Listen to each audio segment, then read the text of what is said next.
কোন পাখি হলো নারী দেহের মধ্যে থাকা সেই প্রাণ পাখি, সেই পাখিকে আপনি যতই ফল মিষ্টি মাখন খাওয়ান, আপনার যখন সময় হয়ে যাবে ওপারে ডাক চলে আসবে, তখন এই দেহের মধ্যে থাকা প্রাণ পাখিটা আর একটা দেহকে ধরার জন্য ফুরুত করে উড়ে চলে যাবে, হরি বল হয়ে যাবে।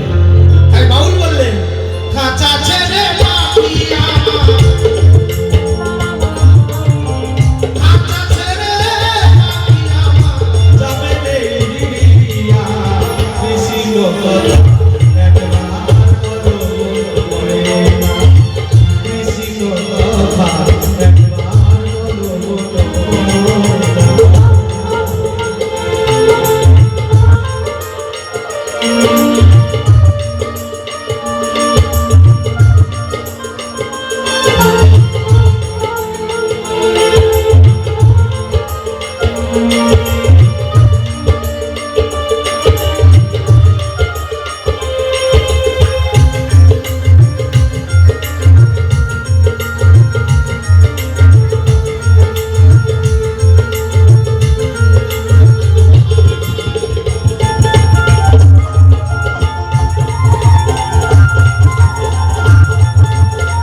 হবে জীবন তোমার এই না পাবে, যদি তুমি পারো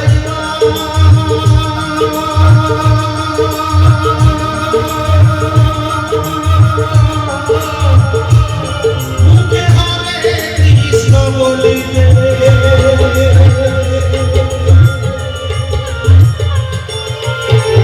হলো হবে জীবন তোমার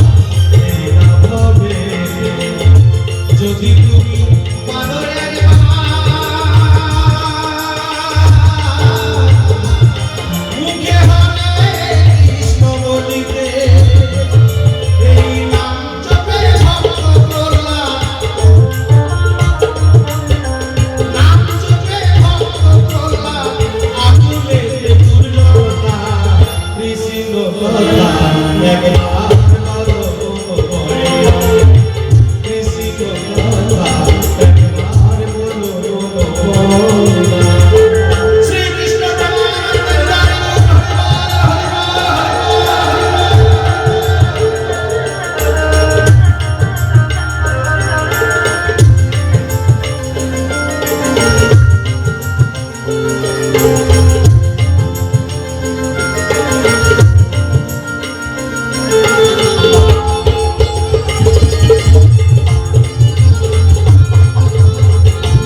এবার ভোলানাথ করল কি কোন রকমে একটা ওড়নাকে নিয়ে মাথা, মুখ, জটা, ভুঁড়ি এইভাবে ঢাকা দিয়েছে।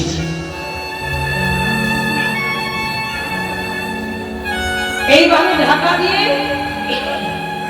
গোপী সেজে যেমন রাসমণ্ডলীর ভেতরে নয়, রাসমণ্ডলীর সম্মুখে যেমন পদার্পণ করলেন, সমস্ত রাসের বাদ্যযন্ত্র বন্ধ হয়ে গেল। ভগবান কৃষ্ণচন্দ্র চমকে উঠলেন, কি ব্যাপার, এতদিনে রাসচক্র হঠাৎ করে বন্ধ হয়ে গেল, তাহলে কি রাসলীলায় কোনো অমঙ্গল ঘটল? একটাই তো গুরুতর নিয়ম যে এক পুরুষ বই দ্বিতীয় পুরুষের কোনো অধিকার থাকবে না। তাহলে কি রাসমণ্ডলীতে কোনো পুরুষের আগমন হলো? আমি সবারই মুখগুলো দেখবো, কিরকম মুখগুলো নামিয়ে আছে দেখো, এই যে মুখটা দেখাও, শুনছ? ওহো বিশাখা, ঠিক আছে, গন্ডগোল নেই। এই তোমার মুখটা দেখি গো, ও সুচিত্রা, ঠিক আছে। এই তুমি দেখ তোমার মুখ, ও ললিতা, ঠিক।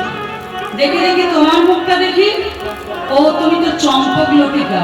তাহলে গন্ডগোল তো কোথাও কিছু নেই। একই বেল গাছের আড়ালে এত লম্বা, পেট মোটা, থর করে কাঁপছে, এ আমার কোন গোপী রে বাবা?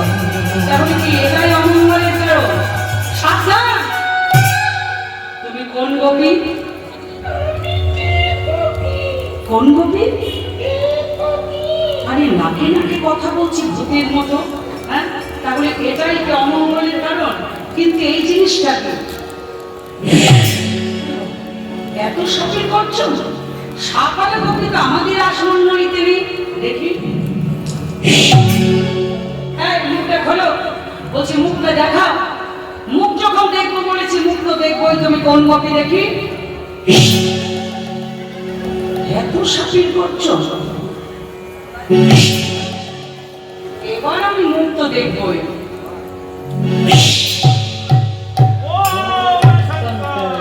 একি ঘোরানো তুমি?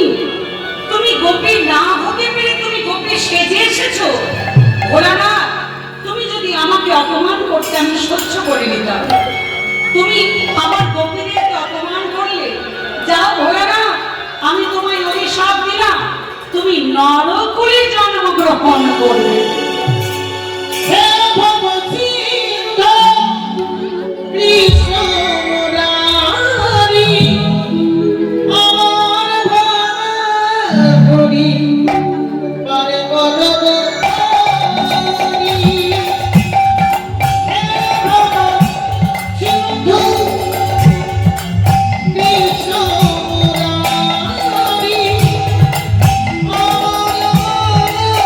Oh,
এবার ভগবান কৃষ্ণচন্দ্র বলল, ভোলানাথ, তুমি আমার গোপীদেরকে অপমান করলে, আমি তোমায় অভিশাপ দিলাম, তুমি নরকুলে জন্মগ্রহণ করবে। ভোলানাথ চিৎকার করে কেঁদে উঠল, প্রভু, নরকুলে যদি আমার এক বিন্দু দুঃখ নেই, তো প্রভু তোমার রাশির রস থেকে তুমি যেন আমাকে বঞ্চিত করো না। ভগবান কৃষ্ণচন্দ্র বললেন, ভোলানাথ, আমি চালাক অনেক দেখেছি, তোমার মতো এত চালাক দেখিনি। তুমি নরকুলে যেতে চাইছো, তুমি আবার রাসের রসও পান করতে চাইছো, তাহলে আমি ছাড়া তোমাকে রাসের রস কেউ পান করাতে পারবে না। ঠিক আছে ভোলানাথ, তুমি চলে যাও বাংলাদেশে, শ্রীহট্ট জেলায় কুবের পণ্ডিতের ঘরে নাভাদেবীর গর্ভে তুমি জন্মগ্রহণ করবে। বাল্যকালে তোমার নাম হবে কমলাক্ষ। মাধবেন্দ্র পুরীর কাছে দীক্ষা নেওয়ার পর তোমার নাম হবে অদ্বৈত আচার্য। তুমি সারা ভারত তীর্থ পর্যটন করবে। তোমার ততর আহ্বানে আমি সজীব গর্ভ সিন্ধু মাঝে অবতীর্ণ হব। যেদিন নবদ্বীপে রাস রস পরিবেশন করব, সর্বপ্রথম রাশি রস আমি তোমাকেই পান করাবো। তাই অদ্বৈত বলছে, শোনো, আমি নাচবো না, তোকে তোমরা নাচবে। তা নবদ্বীপের ভক্তগণ বলছে, কেন বলো তুমি নাচবে কেন? অদ্বৈত বললেন, আজ তাই পেয়েছি, তারপরে যা চেয়েছি, আজ তাই পেয়েছি। আহা, কীর্তনে আসনে বসে, হরি বল।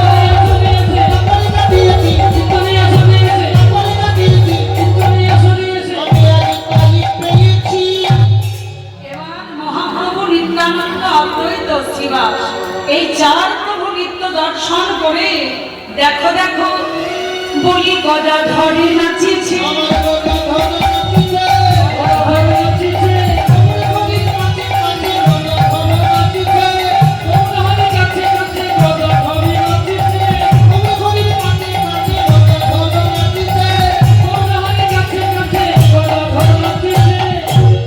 এবার পঞ্চদত্তে নিত্য দর্শন করে আমার ভক্তেশ্বর বলছে, প্রভু, তোমার সঙ্গে কত ভক্ত নৃত্য করছে, কিন্তু আমি কি করে নৃত্য করব প্রভু? আমার যে বহুদিনের ইচ্ছে যে আমি তোমার সঙ্গে রাসলীলায় নৃত্য করব, আমার হাত নেই, আমি বিকলাঙ্গ, প্রভু, আমি কি করে নাচব?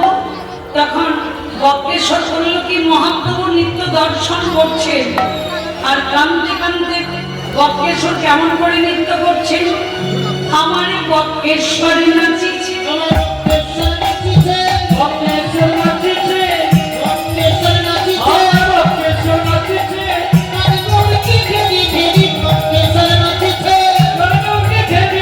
বক্রেশ্বর নাচিছে।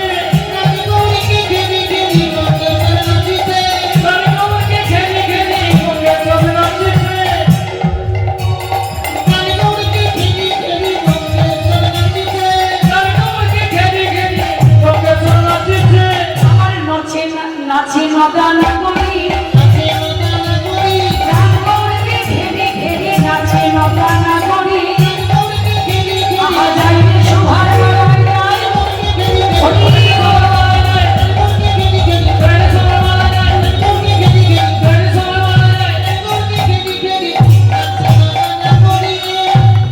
আজ বাসুদেব ঘোষ করে মনের অভিলাষ,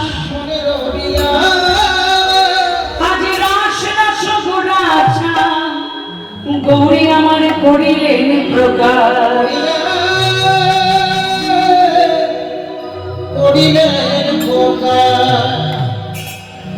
আজ করিল প্রকাশ রে।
গৌরচন্দ্রিকার সাধন করলাম, চলুন এবার আমরা বৃন্দাবনে যাই।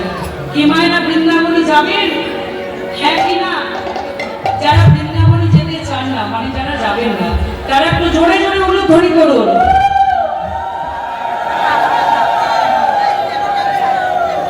আর যারা বৃন্দাবনে যেতে চান তারা একটু জোরে জোরে জোরে উলুধ্বনি করুন। বেশ, মানে যারা যাবেন তারা উলুধ্বনি, যারা না যাবেন তারা উলুধ্বনি। মাঝে মাঝে দেখবো কারা কীর্তন শুনছেন, কারা শোনেননি, কেমন? তাহলে চলুন বৃন্দাবনে যাই। আমাদের বীরভূম জেলায় গেলে বলতে হয় জয় নিতাই, নিতাইয়ের দেশ। আর নবদ্বীপ গেলে বলতে হয় ওটা গৌড়ের দেশ, কিন্তু গৌর হরিবোল বললে হয় না, বলতে হয় জয় নিতাই গৌর হরিবোল। আর মায়াপুরে গেলে বলতে হয় হরে কৃষ্ণ, আর বৃন্দাবনে গেলে বলতে হয় রাধে রাধে। তাহলে চলুন আমরা রাধা নাম গাইতে গাইতে যাই। চলে রে মন শ্রী বৃন্দাবন ধাম,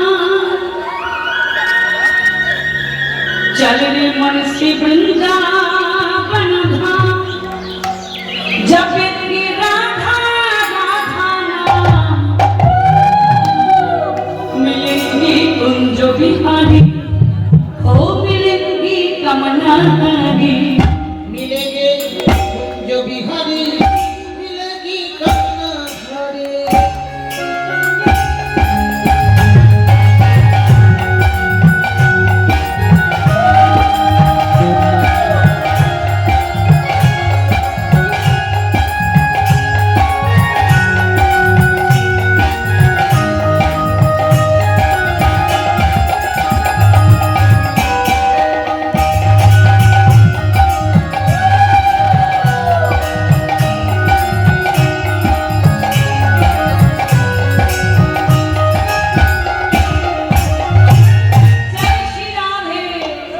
আমরা বৃন্দাবনে সবাই গিয়ে কি করব? যমুনায় স্নান করব, চঞ্চল মনটাকে স্থির করব। চলুন আমরা চলে যাই। ও প্রাত শেষে যমুনা মে যাऊंगी, যমুনা মে যাऊंगी,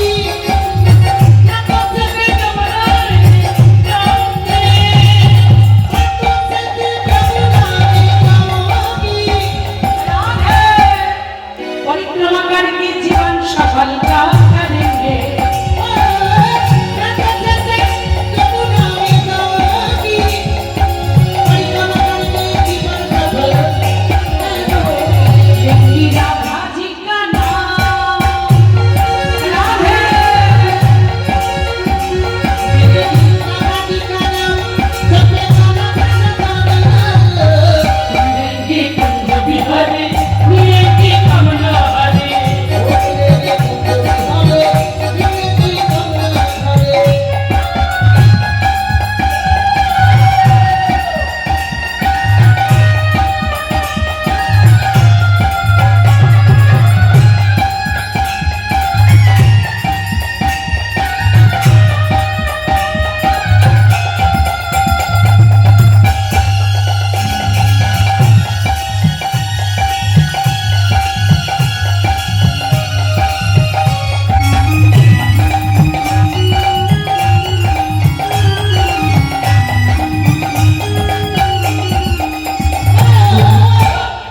ओ प्रभु शशि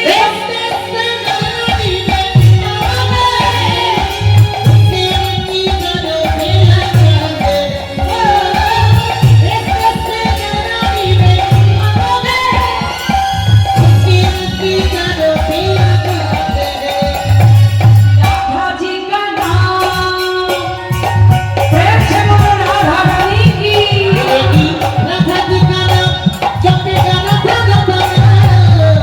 मिलेंगी कुंज बिहारी, मिलेंगी कमला हरी। मिलेंगी कुंज बिहारी, मिलेंगी कमला हरी। बोलो राधे राधे, वृंदावन में, मधुबन में, प्यारी वन में, রাধা গোবিন্দের জয়। একটু বাহু তুলে দিতে হয়। হাত তুলুন সবাই। হ্যাঁ, কারণ ওই পাশটা দেখে আসি, হাত নামাবেন না। বাহ, সবাই হাত তুলেছে। বলো রাধে রাধে, রাধে রাধে, রাধে রাধে, वृंदावन में मधुबन में प्यारी वन में बाकी बिहारी पंकु बिहारी मान सरोवर चंदा कुल में ललिता कुल में श्याम कुल में राधा कुल में गोवर्धन में प्रेम सरोवर धन्य वन में जलसे वालों आलो जलसे जलसे वालों वृंदावन में मधुबन में प्यारी वन में ऐसी पथ में पंछी पथ में जलसे वालों आलो जलसे धीरे वालों आलो धीरे जलसे वालों धीरे वालों प्रेम से वालों बाकी बिहारी पंकु बिहारी राधिका राधे राधे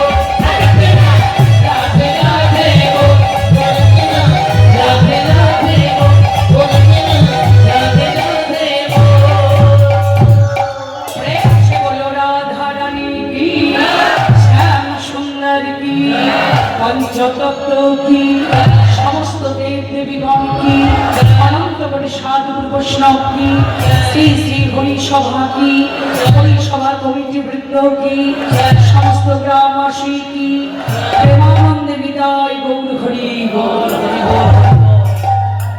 কৃষ্ণ ভক্তি পরিষ্কার হোক, রাধা রানীর কৃপা লাভ করুন। আমরা রাধা গোবিন্দের কাছে কৃপা প্রার্থনা করে মণ্ডপী হংসটাকে কৃষ্ণ লীলায় বিচরণ করলাম।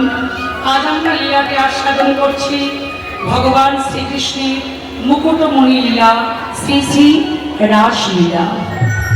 তাহলে রাস আমরা বোঝার সুবিধের জন্য বানান থেকে শুরু করছি।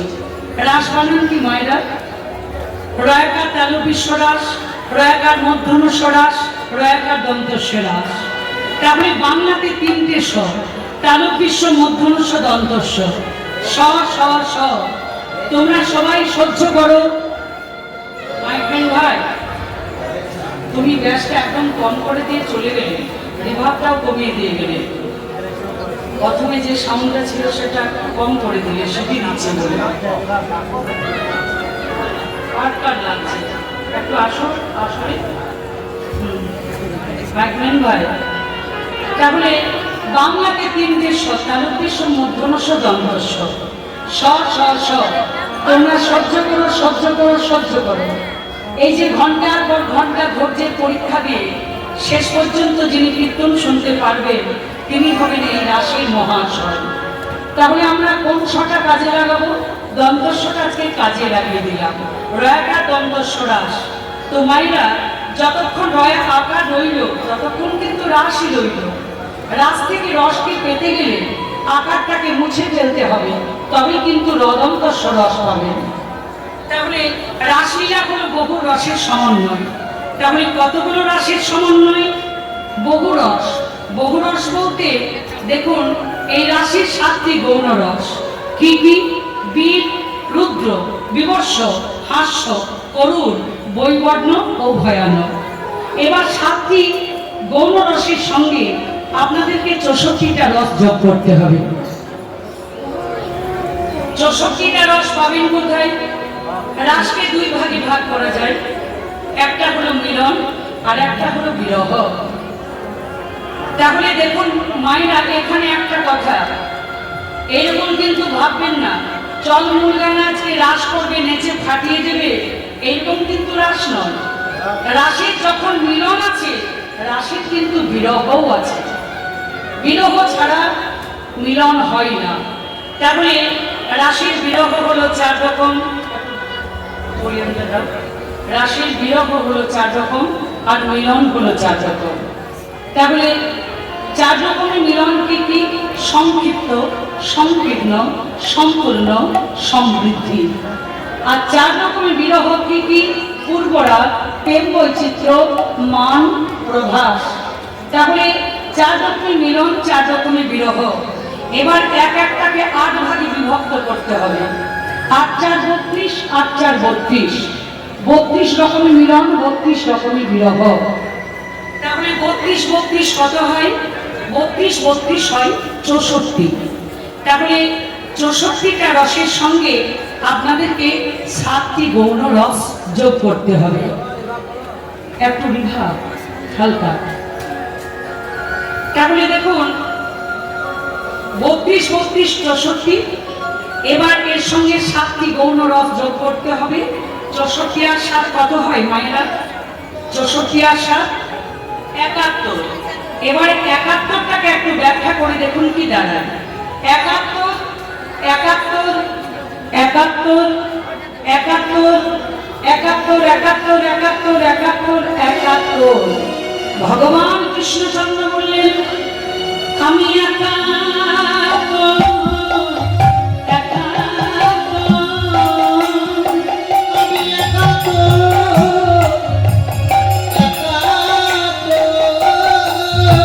জগতে আমি ছড়াই আর কে ভোলাই একাত্তর একাত্তর। জগতে আমি ছাড়াবো আর কি ভোলাই একাত্তর একাত্তর। ও মায়েরা, তাহলে এখানে একটা কথা, কীর্তন শুধু কানে শুনলে হয় না, কীর্তন শোনার সঙ্গে সঙ্গে বাস্তবকে নিয়েও কিন্তু তুলে ধরতে হয়। ভগবান বললেন আমি একাত্তর একাত্তর। ভগবান যে আমাদের একাতার প্রমাণ কি? এক গুরুদেব তার শিষ্যকে বলছে, বাবা শিষ্য গুরুদেব আমি বৃন্দাবনে যাব, আমার সঙ্গে যাবি? গুরুদেব যেতে তো হতো, হ্যাঁ। কিন্তু সংসারে খুবই চাপ, আমার যাওয়া হবে না। ও তোর বাড়িতে কে আছে? কেন, আমার গিন্নি আছে, আমার 3-3টে ছেলে আছে। সবাই খুব ভালোবাসে? ছেলেরা বাবা বলতে একেবারে অজ্ঞান। তাই নাকি? শিষ্যটি বলছে, গুরুদেব আপনি জানেন না আমার বড় ছেলেটা প্রত্যেক কথায় কথায় বলে যে বাবা তুমি যখন মারা যাবে বাড়িতে সব চাইতে মিষ্টি আমের গাছটা কেটে ওই কাঠ দিয়ে আমি তোমায় পোড়াবো। এত ভালো। আবার মেজ ছেলেটা প্রত্যেক কথায় বলে বাবা তুমি যখন মারা যাবে তোমার সাথে 10,000 লোক খাওয়াবো। আর গুরুদেব ছোট ছেলেটা আবার এত ভালো, প্রত্যেক কথায় কথায় বলে বাবা তুমি যখন মারা যাবে তোমার অস্থিটা এনে শ্বেত পাথর দিয়ে বেদিটা বাঁধিয়ে দেব। গুরুদেব 3টে ছেলে খুব ভালো।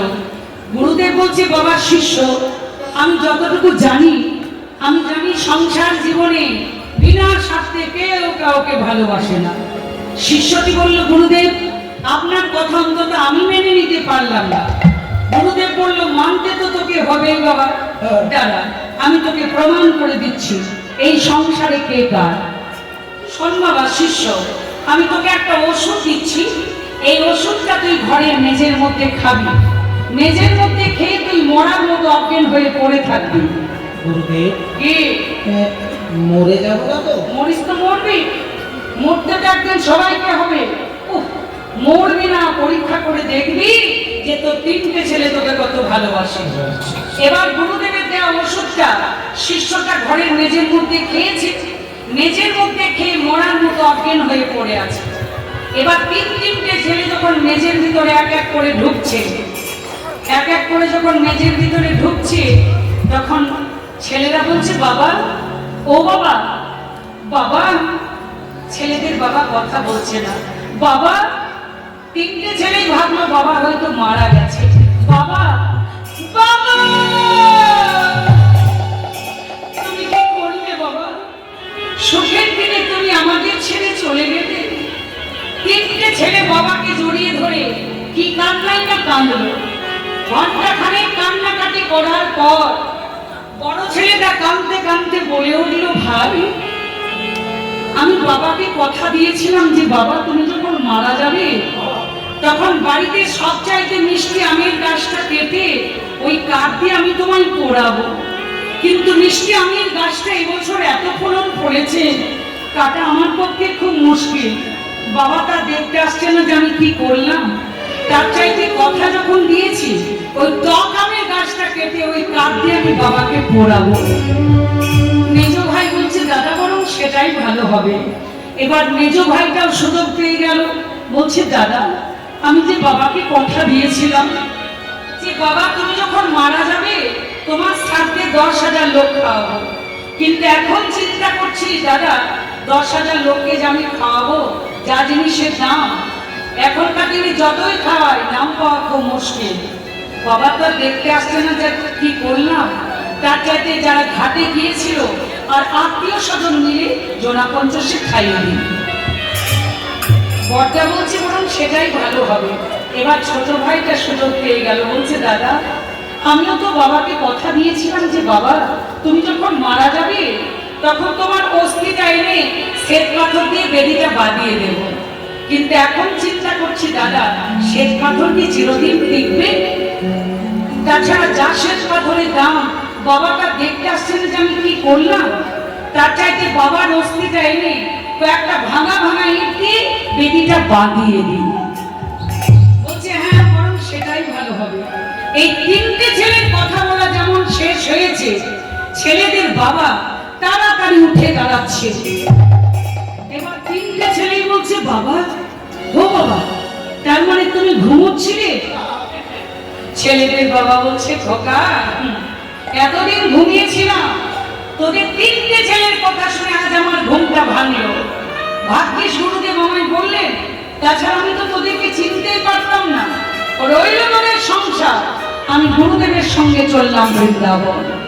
তাই ভগবান বললেন ওগোজি সংসারের জন্য যতই জঘন্যতম কাজ করো একটা কথা জেনে রাখবে, এই সংসার বিনা স্বার্থে তোমাকে কিছুই দেবে না। তাহলে তোমাদের আপন কে?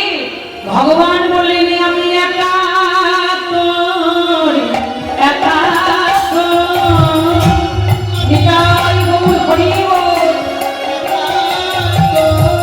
জগৎকে আমি ছাড়া আপন আর কে ভোলাই, একা একা